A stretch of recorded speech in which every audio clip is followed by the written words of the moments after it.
Puji Tuhan, selamat siang Ibu Bapak yang dikasihi Tuhan. Halo, selamat siang. Bagaimana, ada sukacita? Damai sejahtera? Iya. Kita senang, kita sudah resmi masuk di bulan November. Hari ini tanggal 6, gak terasa saudara. Hanya tinggal 2 bulan ke depan kita selesaikan tahun ini, puji Tuhan. Saya percaya kalau kita bercerita ada banyak pengalaman di hidup ini. Tahun demi tahun kita lewati. 2020, 2021, dan 2022 itu tahun-tahun yang seru, saudara, seru. Satu pengalaman yang mungkin 20 tahun kemudian kita akan cerita pada generasi berikutnya yang mereka tidak akan bisa mengerti cerita itu. Tapi kita pernah mengalami satu situasi yang sangat menegangkan. Ya, tapi Tuhan baik, Tuhan baik, segalanya berangsur-angsur baik. Saudara-saudara yang kasih Tuhan, minggu lalu masih ingat saya sampaikan firman Tuhan pada kita bahwa sesungguhnya keselamatan kita itu bukanlah hasil usaha kita, bukan hasil kerja keras kita. Jadi tidak boleh kita membanggakan diri, karena memang tidak ada sesuatu dalam diri kita yang bisa kita lakukan untuk menolong kita. Karena itulah dikatakan keselamatan pemberian Allah.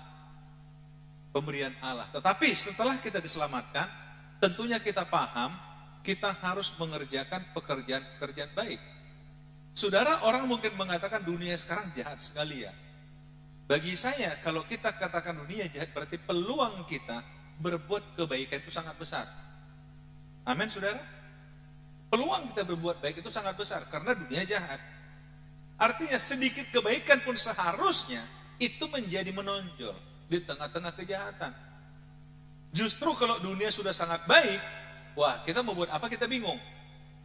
Kita bingung. Karena itu hari ini saudara, saya masih ingin lanjutkan apa yang saya katakan pada hari Minggu lalu, tetapi tentang menabur dan menuai. Tentang tabur tuai, saya geser dulu ke sini ya. Baik saudara, kita mau lihat firman Tuhan tentang tabur tuai. Yang menabur akan menuai. Dalam Galatia pasal 6 ayat 7 dan 8 Alkitab mencatat begini. Jangan sesat, Allah tidak membiarkan dirinya dipermainkan.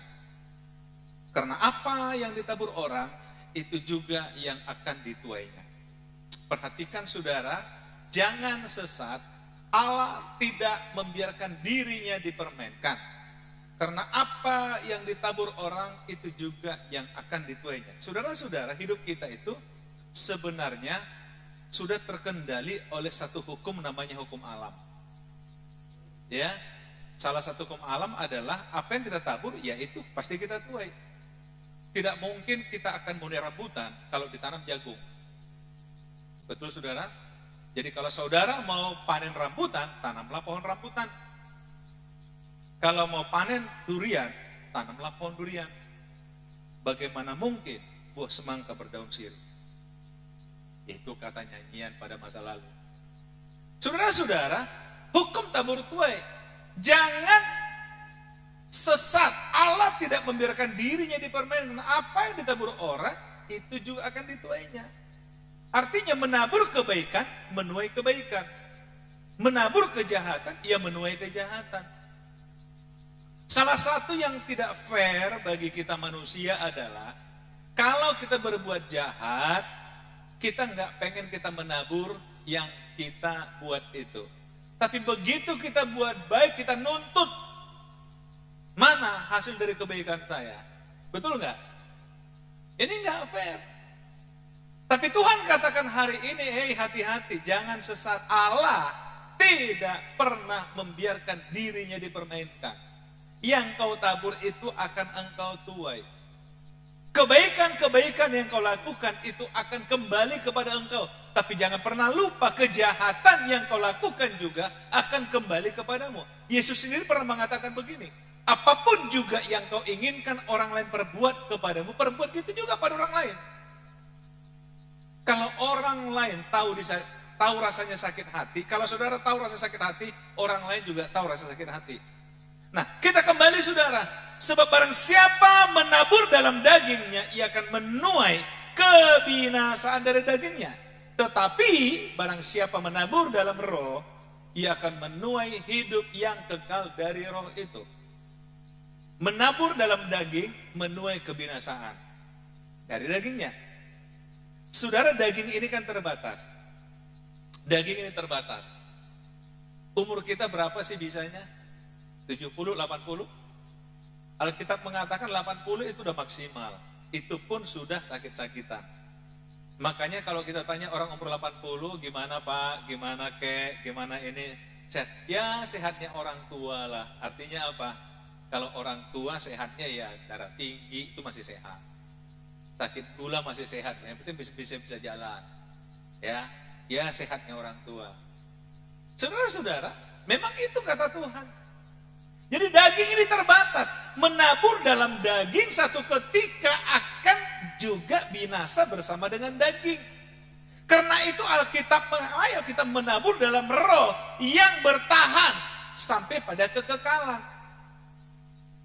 Apa yang kita lakukan di hidup ini, tidakkah kita kepengen untuk bertahan sampai kepada kekekalan, sampai nanti di sorga? Saudara-saudara, seharusnya kita melihat Alkitab itu sederhana, firman Allah sederhana. Apa yang kita tabur, bukan saja kita yang menuai. Karena Alkitab itu selalu bicara regenerasi, saudara. Saya coba ambil satu contoh aja, saudara.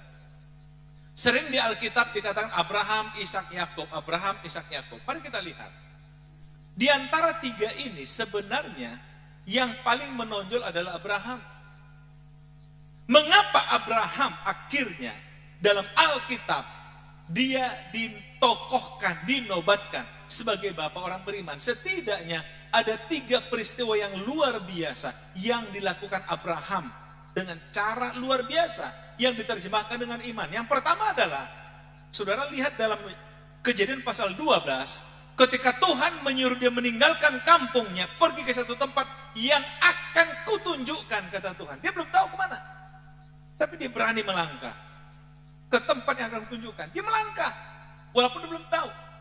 Itu yang pertama. Yang kedua adalah kesetiaan dia menunggu janji Tuhan untuk lahirnya Ishak, yang akhirnya digenapi waktu dia umur 100 tahun.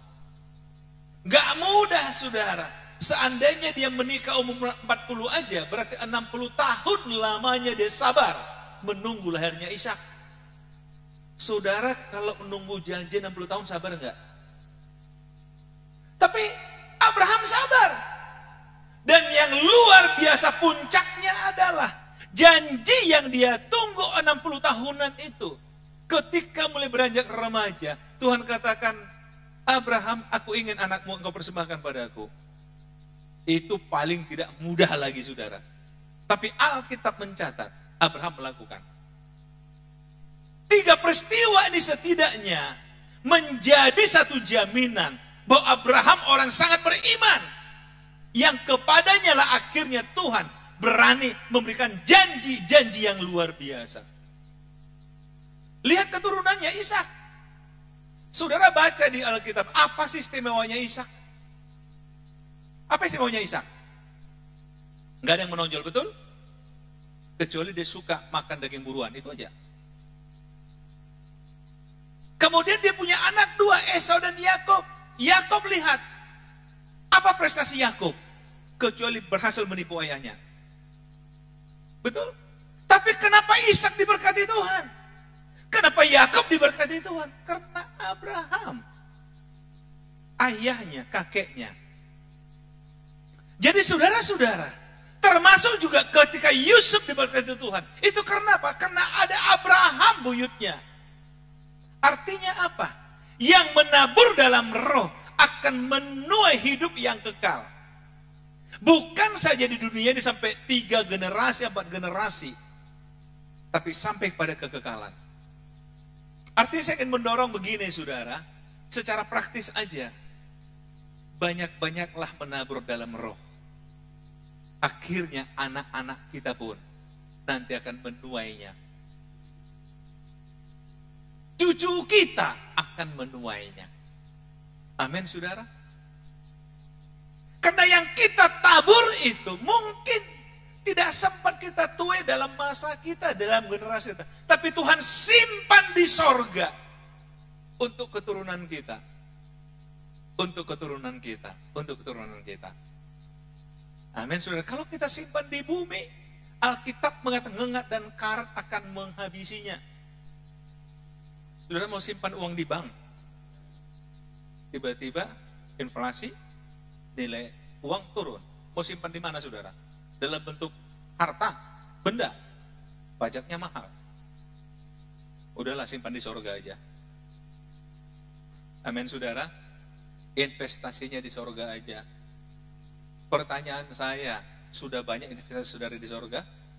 Untuk hidup yang kekal, saudara. Jangan nagih dari Tuhan, padahal Tuhan lihat, saldo nol, mohon maaf. Seperti orang ke ATM, mohon maaf. ATM aja mohon maaf sama dia. Bayangin, saudara.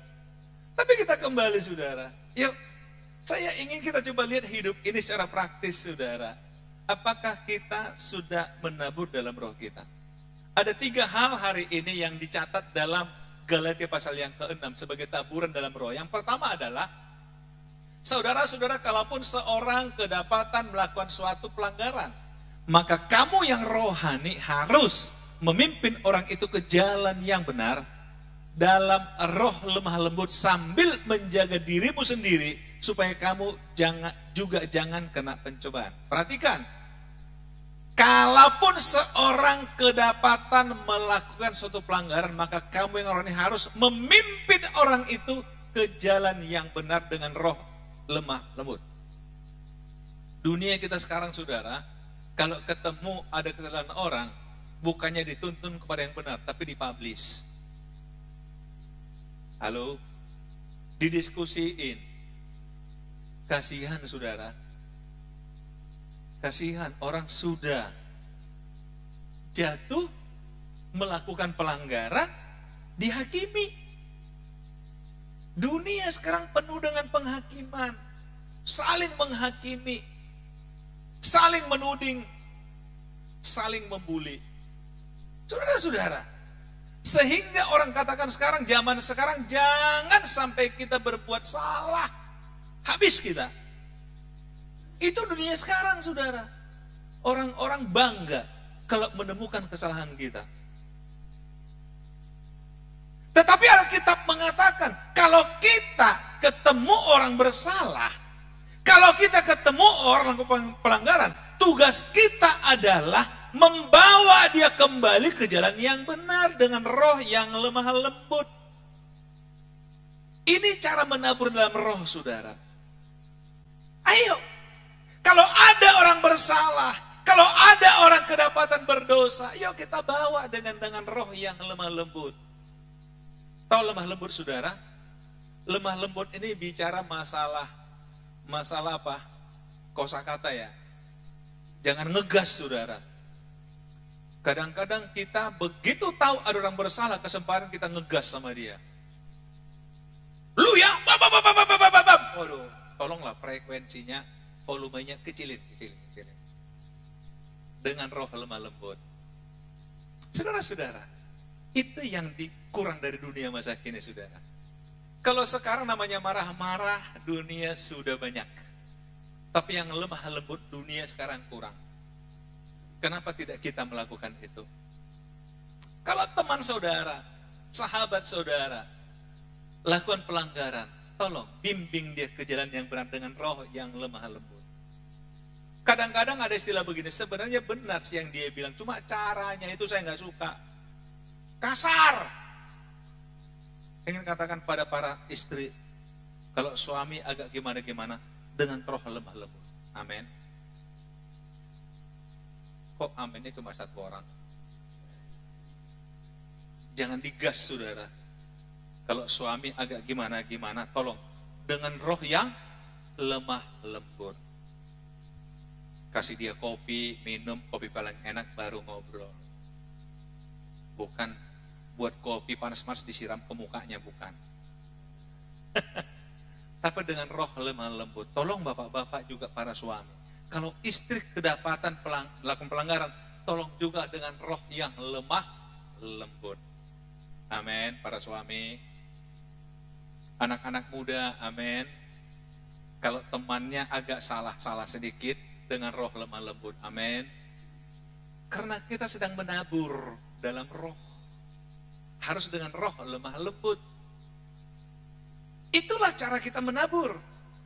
Kembali saudara, kalau kita suka marah-marah, jangan salahkan kalau orang marah-marah sama kita. Tapi kalau kita lemah lembut, saya percaya ada waktunya Tuhan akhirnya juga memakai orang lemah lembut untuk menuntun kita ketika kita jatuh. Saya percaya itu saudara, saya percaya. Saya percaya.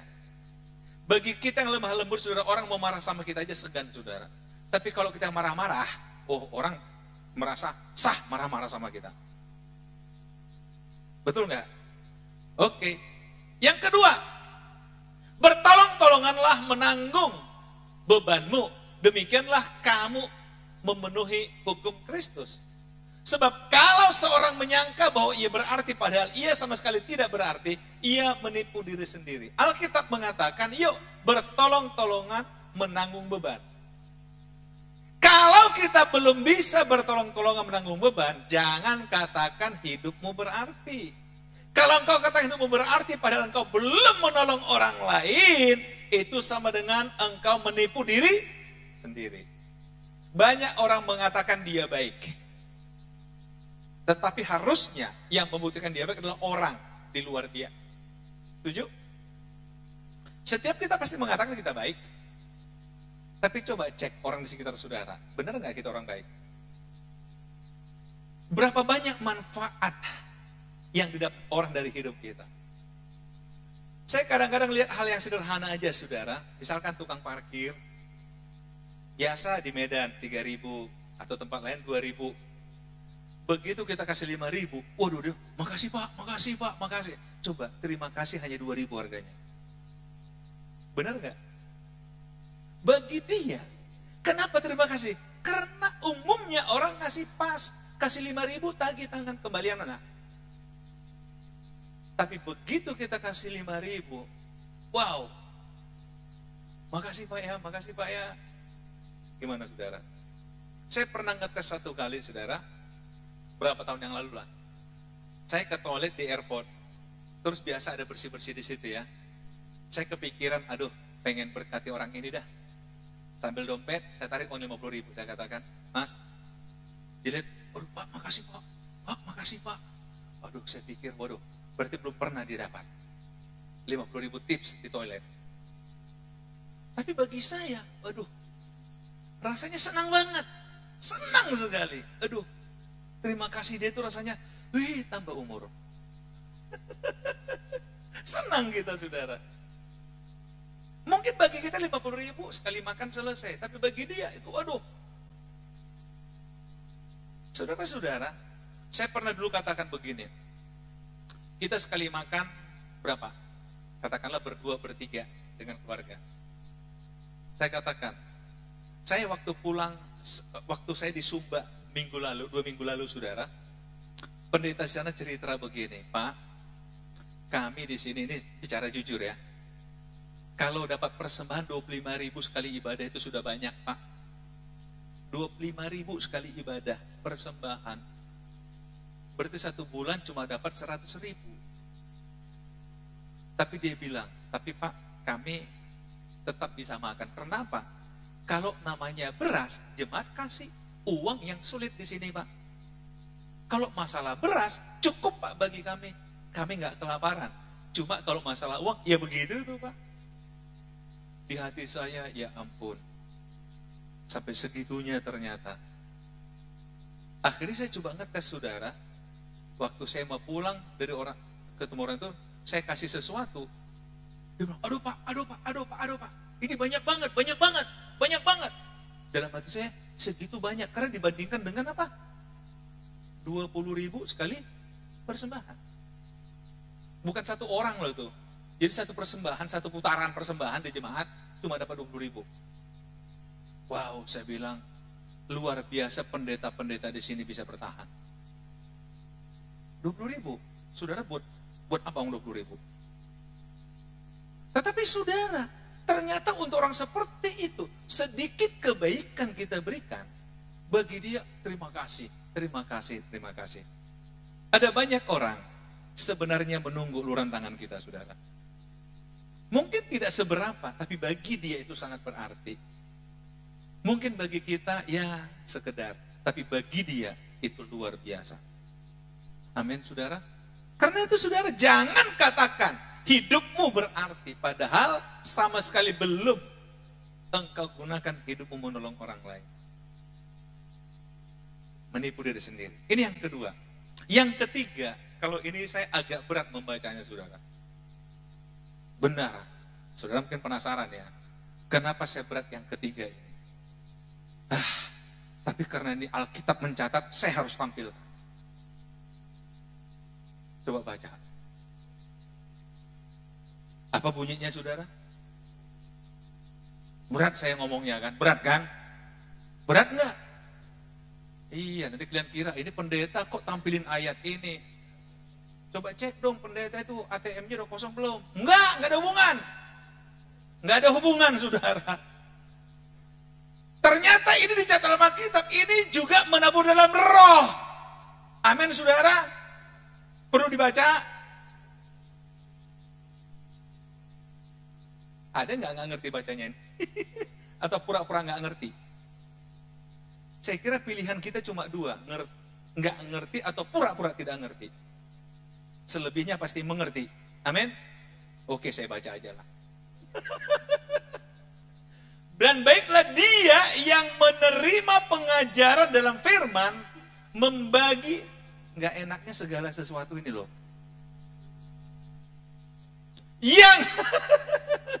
Yang ada padanya dengan orang yang, memberikan pengajaran itu. Gimana kira-kira ya? Gimana? Paham nggak saudara ini?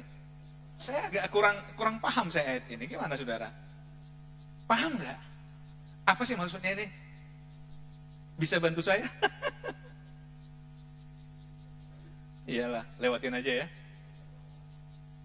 Saya takut jadi berdosa. Nanti dikira, aduh ada apa ini? Tolong cari tahu lah. Harus selidiki. Kadang-kadang orang bisa menyelidiki saya, saudara. Oke, langsung aja kesimpulan ya. Loh, kenapa lompat ini? Wah, ini gara-gara ayat tadi ya.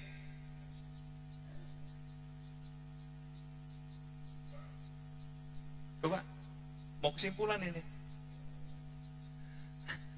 Oke, ya. Baik. Oke. Oke, kelewatan ini.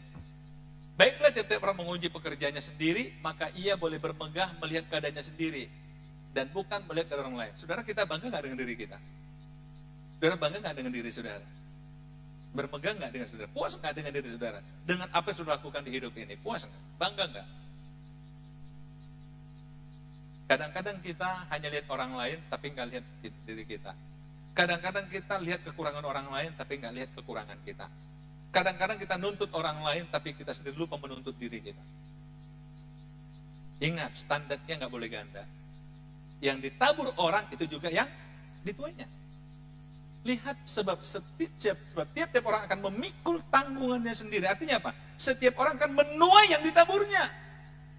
Dan kemudian di ayat 9-10, janganlah kita jemu berbuat baik, karena apabila sudah datang waktunya kita akan menuai jika kita tidak menjadi lemah.